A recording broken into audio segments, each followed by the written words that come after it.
What if the thing you keep calling peace is not actually peace? What if the calm you fought so hard to achieve is really your nervous system keeping life at a volume low enough that nothing can reach you too deeply? No more emotional explosions. No more 3 a.m. spirals. No more chest-clamping panic. No more rage that takes over your body. No more grief that drops you to your knees and makes brushing your teeth feel like dragging stones through the water. That sounds like relief. And in the beginning, it probably was. But here's the part nobody wants to say out loud. When you turn the volume down on pain long enough, you usually turn the volume down on everything else too. Joy gets quieter. Love gets thinner. Anger loses its edge. Grief stops moving all the way through. Desire starts to feel unnecessary.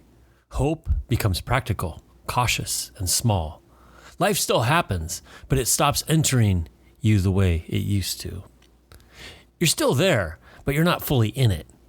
And because you're still functioning, people may not see the problem. They may actually praise it. They'll say something like, "You seem so much calmer now. You do not relax like you used to. You're really mature. You finally have your life together." And maybe they're not completely wrong. Maybe you are more stable. Maybe you are less reactive. Maybe you're not blowing up your relationships the way you once did. Maybe you're no longer living at the mercy of every emotional spike. But the deeper question is not, are you functioning better? The deeper question is, are you actually feeling your life, or are you just managing it?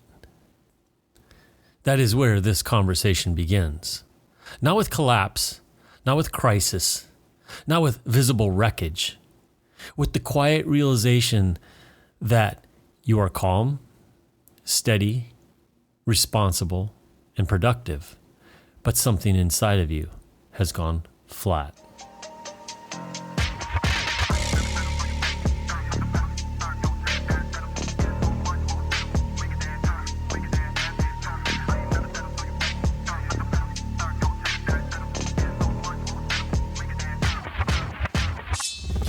Welcome back to The Architect of Self. I'm Carl H. Gregory. Before we jump into it, I wanted to share something new with you. I've opened up a new private practice location in Mission Valley, San Diego. I'm currently accepting a limited number of new clients for in-person therapy and telehealth statewide. The practice is primarily private pay, with out-of-network PPO super bills available, HSA and FSA cards accepted, and a limited number of insurance access spots currently open on my calendar. If you want to learn more or request a free consultation, head on over to carlhgregorytherapy.com. And just a reminder, this podcast is not therapy, and it's not a replacement for therapy. This is a direct conversation about the patterns we live inside, the nervous system responses we confuse for personality, and the survival strategies that eventually start charging us interest. If you are in crisis, thinking about harming yourself, or feel like you cannot stay safe, call or text 988 in the United States, or contact emergency services near you. Today we are talking about emotional blunting. Not the dramatic version where someone says, "I feel absolutely nothing." I'm talking about the quieter version, the more socially accepted version, the version that can hide inside productivity, maturity, self-control, and being fine. You still go to work, you still answer the emails, you still show up for your partner, you still kiss your kids goodnight, you still laugh at the right moments, you still say the right things when someone is hurting, you still perform the expected routines of a normal life. But inside, something is missing. It's not completely gone, it's just reduced, it's muted, it's flattened. Like the emotional system is still online, but everything is coming through heavy curtains.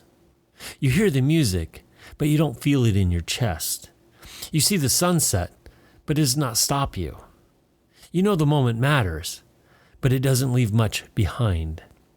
That is emotional blunting. And the reason it is so dangerous is because it does not always look like suffering. Sometimes it looks like control. Sometimes it looks like healing. Sometimes it looks like peace. But peace and numbness are not the same thing. Peace lets you feel without being destroyed. Numbness keeps you from feeling enough to be touched. There is a difference. And if you do not learn that difference, you can spend years calling your disconnection maturity. At first, emotional blunting does not feel like emptiness. It feels like relief. That matters. Because we need to be honest about why the nervous system does this in the first place. People do not usually become emotionally blunted because they are weak, defective, cold, or incapable of connection. They become blunted because, at some point, feeling too much became expensive. Maybe you grew up in chaos, where every emotional shift in the room had to be tracked like weather. Maybe you lived through trauma, grief, betrayal, abandonment, conflict, pressure, or years of carrying responsibility with no safe place to put it down. Maybe your body learned that intensity meant danger. Not just bad intensity, but all intensity. Anger could create conflict. Sadness could make you vulnerable. Joy could make you visible. Love could make you dependent. Hope could set you up for disappointment. So the system made a deal. Nothing will cut as deep anymore, but nothing will lift you as higher either. That is the truce. And at first, that truth feels merciful. The highs stop getting too high. The lows stop getting too low. You do not spiral as often. You do not snap as fast. You are not crying in the shower as much. You are not lying awake until sunrise, rehearsing every possible disaster. You are not apologizing after every emotional explosion. You are not living in constant damage control. From the outside, that looks like improvement. And some of it actually is. I want to be very clear about that. Regulation matters. Learning how to pause matters. Learning how not to be hijacked by every emotion matters. If your old pattern was chaos, reactivity, panic, rage, shutdown, or collapse, then becoming more stable is not a small thing. But stability becomes a problem when it turns into the ceiling. When the system stops saying, you can feel this safely, and starts saying, let's not feel too much of anything. That is when regulation crosses into blunting. Regulation gives you access to emotion without letting emotion run the whole show. Blunting lowers the emotional signals so much that you barely know what is happening inside. Regulation helps you stay present. Blunting helps you stay protected. And those are not the same thing. A lot of people are not healed, they are contained. A lot of people are not peaceful, they are muted. A lot of people are not grounded, they are emotionally underexposed to their own life. That may sound harsh, but it's true. You can be calm because you are integrated. You can also be calm because your nervous system has stopped allowing anything to matter too much. One is freedom. The other is a well-managed cage. One of the clearest signs of emotional blunting is a split between what your mind knows and what your body feels. Something good happens. You get the promotion. You receive the message you were hoping for. You get a clean test result. Someone tells you they love you. A door opens. A problem resolves. Something that should land as a win finally happens. And your mind responds correctly. This is good. I should be excited. This matters. I should feel happy. But the body stays quiet. No lift in the chest. No warmth spreading through your stomach. No sudden energy into the limbs. No involuntary smile that stays. No afterglow that follows you into the next hour. Just information. A fact was received. A label was applied. A response was expected. But the body did not join the moment. Then something painful happens. A friendship fades without explanation. Your partner disappoints you again. A parent gets older in a way you cannot deny anymore. A memory returns that used to hit hard. A promise breaks. A door closes. Someone you love is struggling, and you know it should affect you. Again, the mind knows what belongs there. This should hurt. I should be angry. I should feel sad. I should feel something stronger than this. But the body offers almost nothing. Maybe a slight pressure in the chest. Maybe a tightening in the throat that releases before tears come. Maybe a clench in the jaw that relaxes before it becomes real anger. Maybe a few seconds of heaviness, then it disappears. And because the feeling never fully arrives, you move on. You answer the email. You make dinner. You go to the store. You scroll on your phone. You finish the task. Not because it didn't matter. Because your system did not register it deeply enough to interrupt your day. That is where blunting becomes confusing. Because you can still understand emotion intellectually. You have not lost the words. You know anger, sadness, joy, fear, tenderness, shame, grief, and desire. You can explain them. You can identify them in other people. You can even talk about them in therapy. But when someone asks, "How do you feel?" you pause. Not because you're hiding, because the answer is vague. You are not overwhelmed by emotion.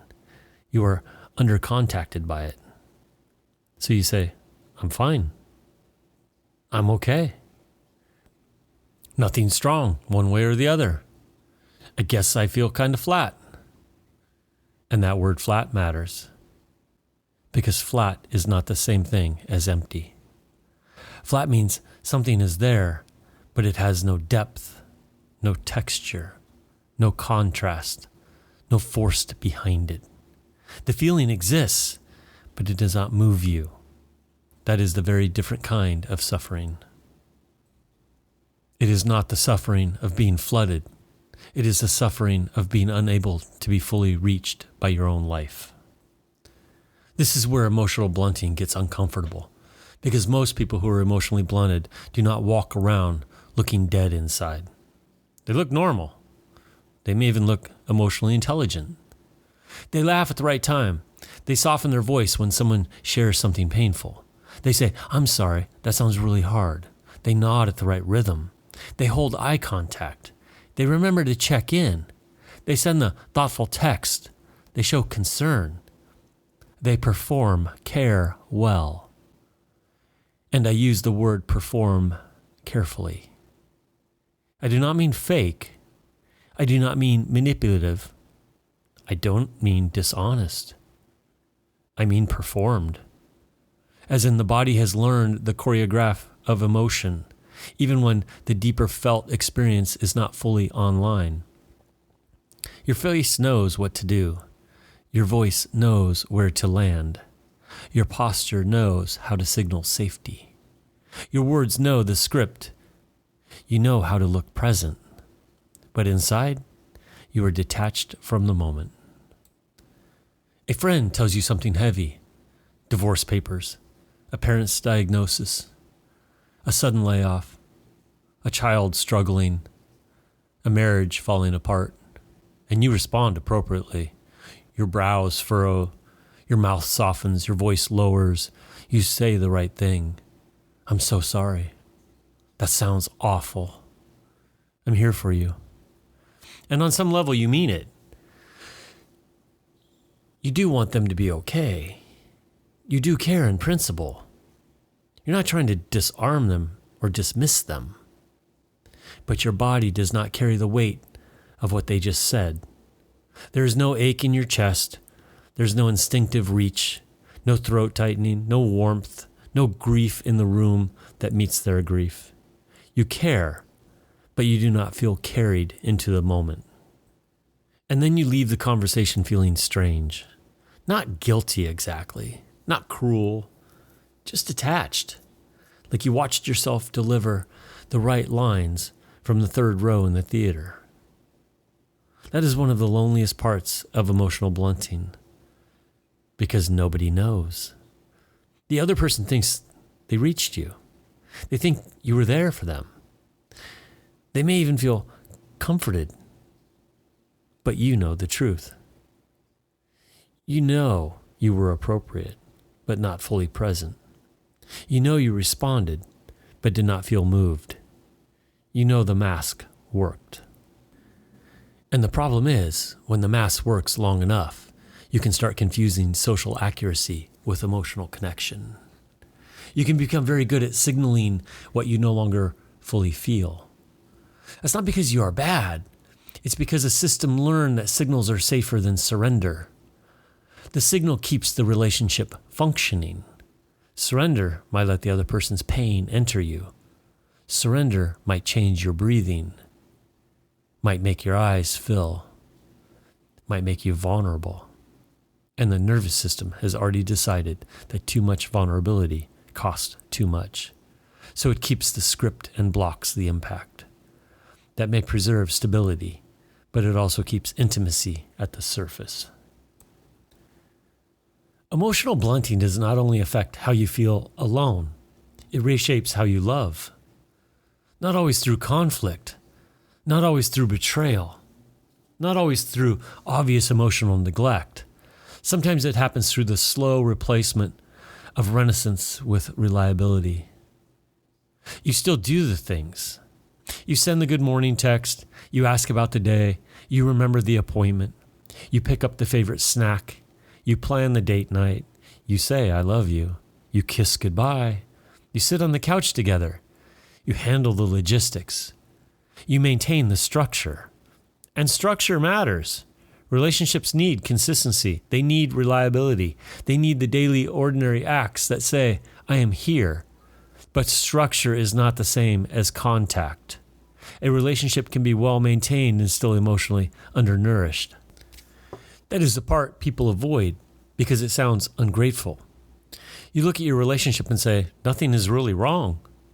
There's no big betrayal, no screaming, no affair, no dramatic collapse. The bills are paid, the routines are handled, the calendar works, the home is steady. But something does not reach you. Your partner shares something vulnerable, and you listen. You say the right thing. You validate. You respond with kindness. But your body does not meet them there. You do not feel their sadness in your chest. You do not soften in a way that makes them feel held. You do not let their fear move through your nervous system. You stay close enough to be appropriate, but far enough to remain protected. And they may not know how to name that. They may say, you hear me, but I do not feel like you're with me. They may say, you're here, but you are not here. They may say, you do everything right, but something feels missing. And that can sound unfair if you are the blunted one, because you can point to the evidence. I show up, I help, I listen, I don't yell, I'm responsible, I'm not causing chaos, which are all true. But again, that is the low bar. Attendance is not intimacy. Reliability is not renaissance. A partner does not only want your behavior, they want contact with you. They want to feel like that inner world has some impact on yours. They want to know that when they reveal something raw, it does not just bounce off your calm exterior and fall to the floor. They want to know you can be moved. And if your nervous system has learned that being moved is dangerous, then love starts to become managed instead of experienced. That is where the relationship can begin to feel strangely lonely, even when nobody has left. You are together, but you're not fully reached. You are loved, but not fully touched. You are functioning as a couple, but not deepening as two nervous systems in contact. That is a quiet loss. And because it does not look like crisis, many people never confront it. They just keep calling it stability. Friendships change too. Again, not always dramatically. The group texts still happen. The memes still get sent. Dinners still get planned. Birthdays still get remembered. You still laugh across the table. You still say, we need to do this more often. You still maintain the social structure, but the deeper disclosures start to thin out. The late night conversations get shorter. The raw admissions get softened into jokes. The embarrassing hopes stay unspoken. The loneliness inside the successful life does not get named. The old wound gets summarized instead of revealed. And when a friend goes deeper, you respond well. You are kind. You are careful. You are supportive. But the story does not fully land. It does not make you want to stay up longer. It does not pull you in closer. It does not open you up. The friendship remains pleasant, low conflict, and manageable, but it demands little and transforms little. That is a trade. Emotional blunting often chooses relationships that do not ask too much of the body, group settings over one-on-one truths, text over phone calls that might become raw, structured plans over open-ended conversations, humor over confession, advice over presence, routine over emotional risk. And again, this can look practical. It can look mature. It can look like boundaries. But sometimes what you are calling boundaries is actually emotional distancing. Family can become flattened in the same way. You still call, you still visit, you still say, I love you. You still bring the food, wrap the gifts, show up at holidays, take the picture, and perform the tradition. But the old visceral pull is reduced. Your mother's voice does not hit your chest the same way. Your child's laughter does not echo through you like it once did. Your sibling's pain does not stir that protective ache. The holidays happen, the photo is taken, the day is completed, but it does not imprint. It becomes another file in the cabinet. Date, event, people present, things said, but not much texture, not much sensory residue, not much emotional afterimage. And that is the one painful part of blunting. It does not just reduce the present, it changes a memory.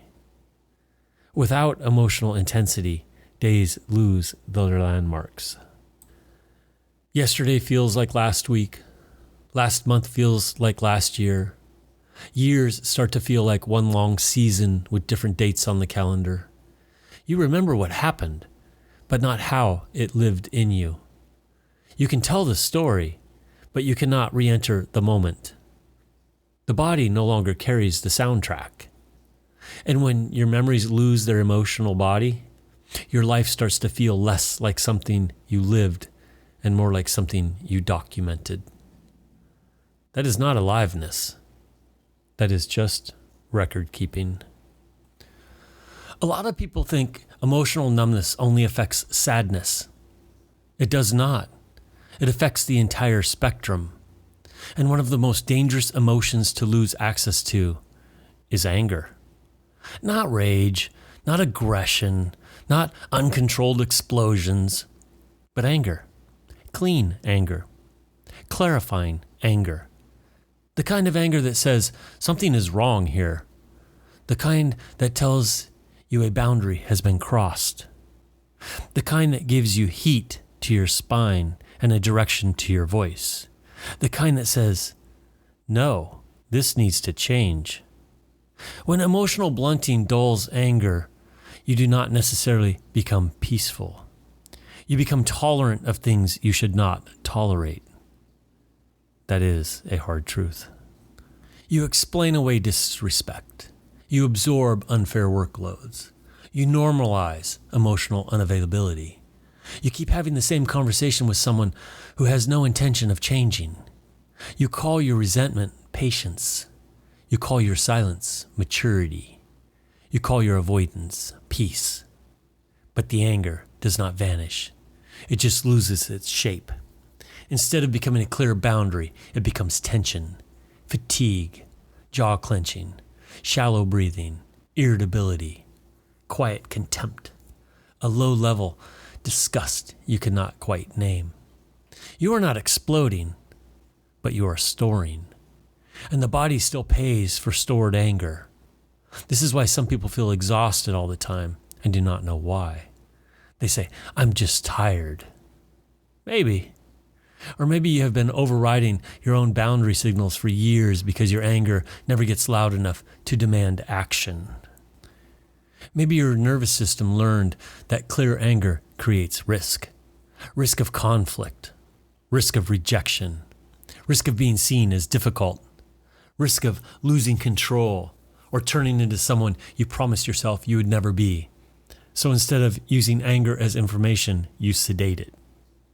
You intellectualize it. You spiritualize it. You minimize it. You turn it into understanding. And understanding can become another sedative.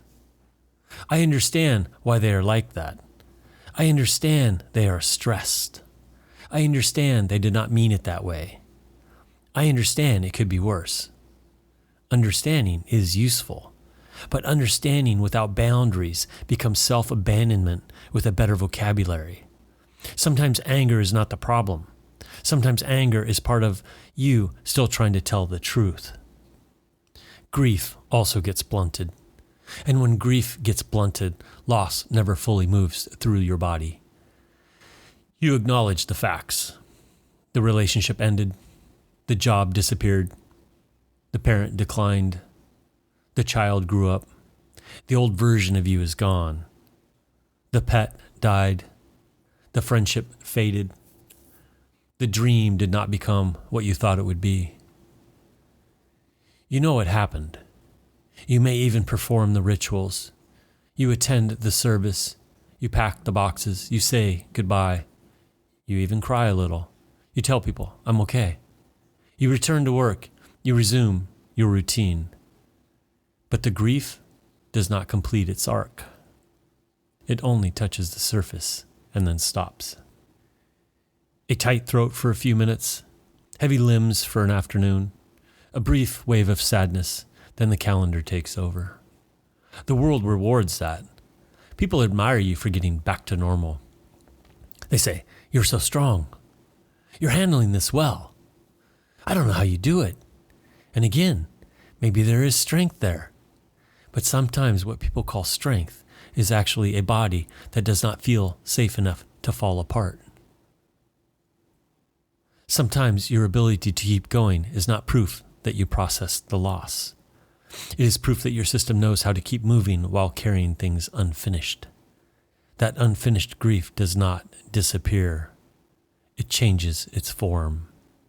It becomes fatigue, fog, low-grade heaviness, irritability, loss of interest, that strange sense that something is unresolved, but you can't quite point out what it is. You say, I feel off. I'm tired all the time. I should be over this. Maybe the issue is not that you're failing to get over it. Maybe the issue is you never got to go through it. There is a difference. Going through grief requires the body, not just the mind. The mind can understand the loss in seconds. The body may need weeks, months, years, rituals, tears, silence, touch, memory, anger, tenderness, and time. But if the body has learned to keep everything manageable, grief gets reduced to a fact. And facts do not transform pain. They only organize it. Then there is desire, and desire might be the quietest casualty of emotional blunting. Because desire does not always disappear dramatically. It fades into practicality. You still want things, but not with force. You want more, but the more has no shape. More aliveness, more connection, more meaning, more texture, more depth, more truth. But the wanting is vague. It does not move you into action. It does not create a hunger. It does not grab your chest and say, go! So you keep choosing the reasonable life. The safe plan, the lower risk conversation, the manageable relationship, the predictable routine, the practical dream, the future that does not demand too much emotional investment. And you call that wisdom. Sometimes it is, but sometimes wisdom is what fear wears when it gets older. Desire is risky because desire exposes you. If you want deeply, you can be disappointed deeply. If you love deeply, you can lose deeply. If you hope deeply, life can hurt you deeply. So the nervous system makes another deal. Want less, reach less, risk less, need less. Then you cannot be hurt as much. That sounds protective, but it shrinks the life. Not all at once, just slowly. You stop imagining boldly. You stop asking for what you want. You stop letting beauty interrupt you. You stop following the pool. You stop letting longing speak clearly. And eventually you say, I'm just content. Maybe you are. But listen carefully to what comes after that sentence. I'm content, but. That but matters. I'm content, but I feel like something is missing. I'm content, but I do not feel fully alive. I'm content, but I miss how things used to affect me. I'm content, but I cannot remember the last time I felt deeply moved. That is the crack in the story. That is where the truth leaks through.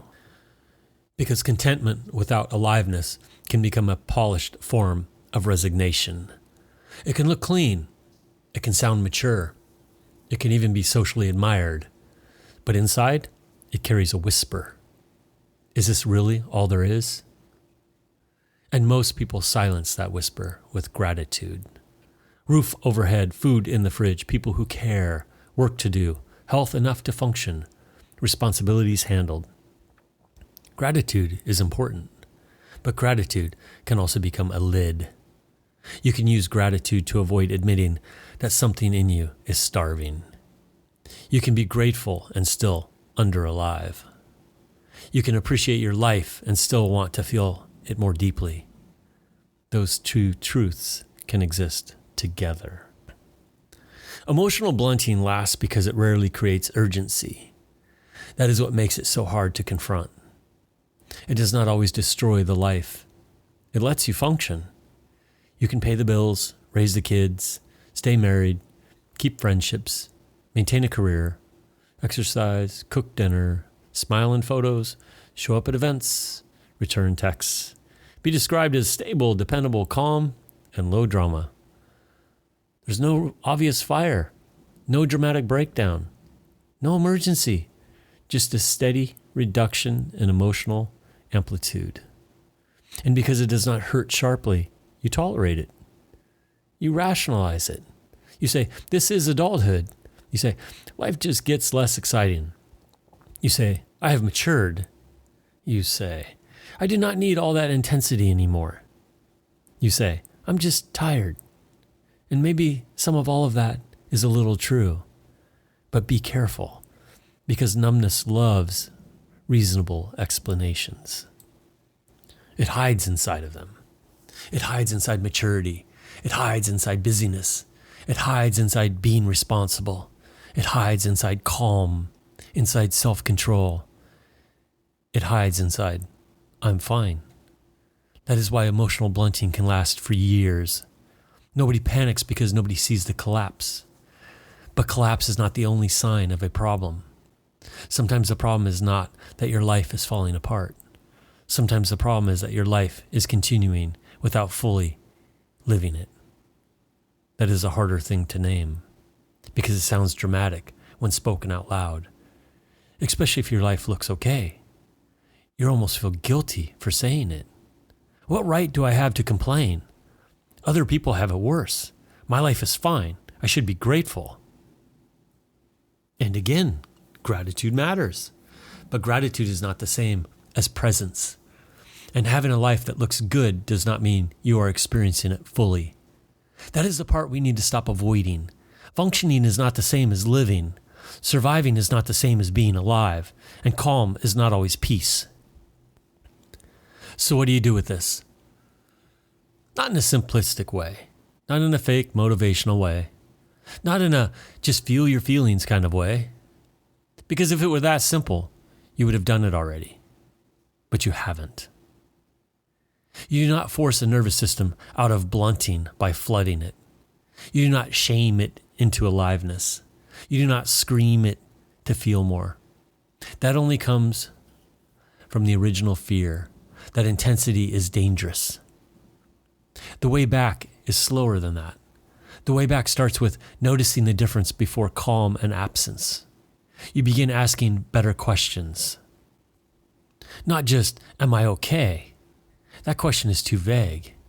I want you to start asking these other questions. Ask, when was the last time something moved through me and left a trace? When was the last time joy stayed longer than a second? When was the last time anger gave me clarity instead of becoming resentment? When was the last time grief softened me instead of turning me into fatigue? When was the last time I felt love in my body, not just knowing it in my mind? When was the last time I felt something beautiful interrupt me? When was the last time I wanted something without immediately shrinking it into something practical? Those are uncomfortable questions. And they should be. Not everything uncomfortable is pathology. Sometimes discomfort is the first sign that the system is coming back online. The work is not to become cathartic again. Nobody is asking for emotional instability. The work is not to chase intensity for its own sake. The work is to increase capacity, to teach the body that feeling more does not automatically mean you're losing control. To teach the nervous system that joy can raise without punishment, anger can clarify without destruction, grief can move without drowning you, love can deepen without erasing you, desire can exist without making you reckless. That happens through small, permitted experiments. Not dramatic upheaval, small movements where you let a feeling last 5 seconds longer than usual. Small movements where you tell the truth instead of giving the polished answer. Small movements where you notice the body before explaining it away. Small moments where you let music affect you. Small moments where you stay in the hug one breath longer. Small moments where you admit, I do not feel much, but I want to. That sentence matters. I do not feel much, but I want to. That is not failure. That is a doorway, because desire may be the faint, but it is still there. The system is not dead. It is waiting for proof that aliveness will not destroy you. Here's the hard truth. You can spend years being praised for the same thing that is slowly separating you from your life. People may praise your calm. They may praise your self-control. They may praise your ability to keep going. They may praise how little you need. They may praise how steady you have become. But praise does not prove health. Sometimes people praise the version of you that is easiest for them to deal with. The less reactive you, the less needy you, the less intense you, the less disruptive you. The you who does not ask too much, feel too much, want too much, or disturb the room. And maybe that version of you kept you safe. But at some point, you have to ask whether the same version of you is now keeping you contained. Because emotional blunting is not always the absence of feeling. Sometimes it's the agreement to feel only enough to keep going. Only enough to function. Only enough to appear present. Only enough to maintain the life, but not enough to be changed by it. And at some point, keeping going is not enough. At some point, the question becomes sharper. Are you willing to risk feeling more? Not all at once, not recklessly, not by detonating your life, but slowly, honestly, deliberately. Enough to stop mistaking numbness for peace. Enough to let the body back into the room. Enough to let joy leave a glow, anger draw a line, grief soften the places that hardened, and love actually reach you. Because the goal is not to become who you were before the pain. That person may not exist anymore. The goal is to become someone whose nervous system is no longer has to confuse aliveness with danger. That is different. That is deeper. That is where the work begins. So before you move on from this episode, do not just consume it like content. Sit with the part that made you feel uncomfortable, the part you wanted to dismiss or fast forward through, the part you wanted to intellectualize, the part that made you think, I know exactly what that means. Write that part down, because that may be the place where the system is still whispering to you. Not screaming, not collapsing, whispering. And sometimes the whisper is enough. Sometimes the whisper is the first honest thing you've heard from yourself in years. Before we wrap up, I just wanted to remind you that I've opened up a new private practice location in San Diego, and I'm currently accepting a limited number of new clients for in-person therapy and telehealth statewide. The practice is primarily private pay, like I said. I do have out-of-network PPO super bills available with HSA and FSA cards accepted, and I also offer a limited number of access to insurance spots on my calendar. If you'd like to learn more, go to carlhgregorytherapy.com. This has been The Architect of Self. I'm Carl H. Gregory. Stay in the fight.